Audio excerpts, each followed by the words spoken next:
Harambe, free the land. It is an honor and a privilege to join you all at this historic reparations convention.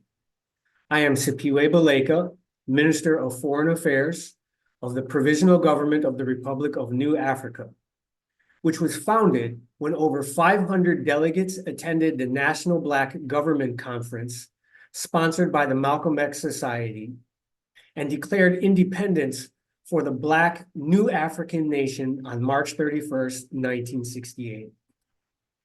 The Founding Fathers have always emphasized that we are seeking reparations for war damages. The war against our ancestors was initiated by a declaration of war issued by Pope Nicholas V on June 18, 1452, which authorized the invasion of our homelands on the African continent. Our ancestors were captured, trafficked as prisoners of war, and subjected to chattel enslavement that resulted in ethnocide, the destruction of our ancestral identities, and the loss of our sovereignty. These are the first two damages of war that must be repaired. The war was then continued by legislation introduced into the British colonies in the Americas, and then continued by the Constitution of the United States of America. By the time of the Civil War, the enslaved Africans had simultaneously suffered ethnocide, while at the same time experienced ethnogenesis, the mixing of various African genetic material into new combinations, along with a unique shared heritage born from their brutal chattel enslavement, and hence the birth of a new African nation. After emancipation, the war was continued against the new African nation when a coup assassinated President Lincoln and took over the government, and the new president rescinded legislation that provided for our return to Africa, as well as provided land in the Carolinas and in Davis Bend, Mississippi, where we established new African self-governing colonies pursuing independence. Any attempt at establishing independence for our subjugated Black New African nation within the United States was criminalized. In 1919, both Marcus Garvey and W.E.B. Du Bois separately petitioned for the former German colonies in Africa to be given as an independent homeland to build our mighty new African nation. The League of Nations replied that a procedure required the United States to sign a special treaty agreeing to the international protection of its internal minorities. The question of the new African non-self-governing territories and status as an internal colony of the United States was ignored. When the League of Nations was replaced by the United Nations, the United States government failed to list its internal domestic Black colony as a non-self-governing territory under the United Nations mandate system, like it did for Guam, the Commonwealth of the Northern Mariana Islands, American Samoa, the U.S. Virgin Islands, and Puerto Rico. This is the reason why the era of decolonization on the African continent, which led to the recognition of independence for 55 states, did not apply to the Republic of New Africa at its founding. The international community simply ignored our struggle because the United States committed an international fraud by convincing the world that we were citizens of the United States and not an internal domestic colony with the right of self-determination. In 1973, Republic of New Africa President Imari Abubakari Obadeli and attorney Gaidi Obadeli exposed this fraud in the Article 3 briefs establishing the legal case for the existence of the Black nation, the Republic of New Africa in North America. It was filed in U.S. District Court for the Southern District of Mississippi. The government's response entitled "The Brief in Support of Motion to Quash Indictment for Lack of Jurisdiction under Article 3 U.S. Constitution brought by the defendants," states, quote, "Every element of the limits of Section B2 clearly exists, with the exception of Obadele showing that he is a person of foreign nationality. That question, however, is a matter of law and requires a decision upon the issue of whether Black folks now within the United States have ever been converted in accordance with settled principles of universally established law into United States citizens and divested altogether of their original foreign African nationality," end quote. Following a workshop of the National Conference of Black Lawyers on September 11th, 1987, the Provisional Government of the Republic of New Africa submitted to the United States Congress Reparations, a proposed act to stimulate economic growth in the United States and compensate in part for the grievous wrongs of slavery and the unjust enrichment which accrued to the United States therefrom. The proposed act laid out a simple formula for the payment of reparations. 1/3 of the annual sum shall be paid directly to each individual, 1/3 to be paid to the duly elected government of the Republic of New Africa, and 1/3 to be paid directly to a national congress of organizations consisting of all the churches and organizations which for a period of 2 years prior had been engaged in community programs. On September 26, 1987, the National Coalition of Blacks for Reparations in America, known as NCOBRA, was founded.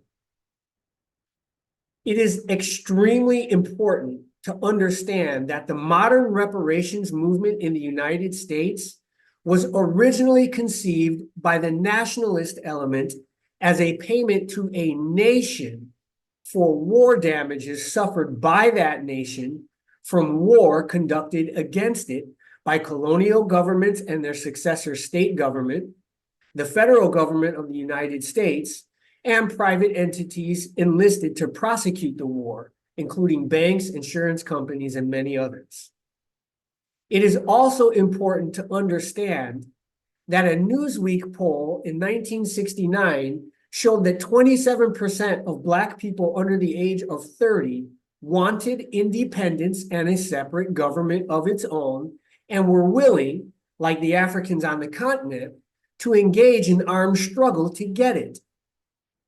In response to this growing new African national consciousness, the United States Federal Bureau of Investigations, the FBI, intensified the war against the new African independence movement and created its counterintelligence program with the following objectives. 1, prevent unity. 2, prevent the rise of a leader. 3, identify and neutralize its warriors. 4, alienate the concept of nationalism from the people. And 5, prevent nationalism from embedding in youth and future generations. That was the long-term objective of the COINTELPRO program, to prevent nationalism from embedding in youth and future generations. Because of the assassinations of Malcolm X, Martin Luther King Jr., Fred Hampton, Mark Clark, and many others, as well as the imprisonment of the leaders of the new African independence movement, nationalist consciousness was replaced first with an infusion of drugs, creating a drug culture, followed by gangster rap. Meanwhile, in order to mainstream the support for the reparations movement, a decision was made to de-emphasize the nationalist element and reduce the amount of overt and covert oppression faced by its proponents. And thus you have the current status today, where nationalist consciousness barely exists in Black America and is almost completely absent from the reparations movement which it birthed, and absent from discussions among the various reparations task forces and commissions today. The danger is that if the nationalist portion of the reparations demand continues to be neglected, reparations will not lead to new African sovereignty. And since this is the primary harm committed against us, so-called reparations will not repair this most important harm. Sovereignty can easily be restored if the international community supports our righteous struggle for land and independence, just like it is now supporting the Palestinians who are demanding sovereignty over their land and recognition as a member of the United Nations. The first step is to conduct a plebiscite, a vote of all people recorded as Black in the 1970 census and their descendants of voting age, that allows each person to choose one of the following options. 1, return to their ancestral homeland in Africa. 2, the creation of a new African nation on American soil. 3, full U.S. citizenship. And 4, emigration to another country. After the vote, the resources are to be given based on the number in each category. There must be a self-determination component in which the people choose for themselves what form of reparations they want in order to achieve satisfaction. The plebiscite is something we must do for ourselves. It will require organizing the logistics for approximately 70,000 voting centers in our Black churches, so that 29 million of us can exercise self-determination, deciding which of the 4 options is best for our family.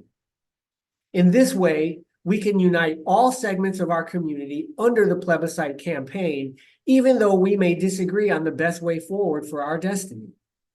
Those who want to integrate into America need not fight with those who want to repatriate to their homeland in Africa, nor with those who want to liberate the national territory of the Republic of New Africa. Self-determination allows all of us to respect each other and unite in order to get the reparations and remedies that we all need.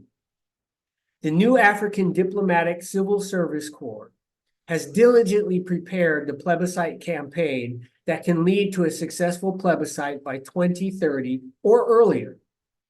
It is open to all organizations, activists, and individuals who wish to take responsibility for organizing the vote of the approximate 29 million eligible voters.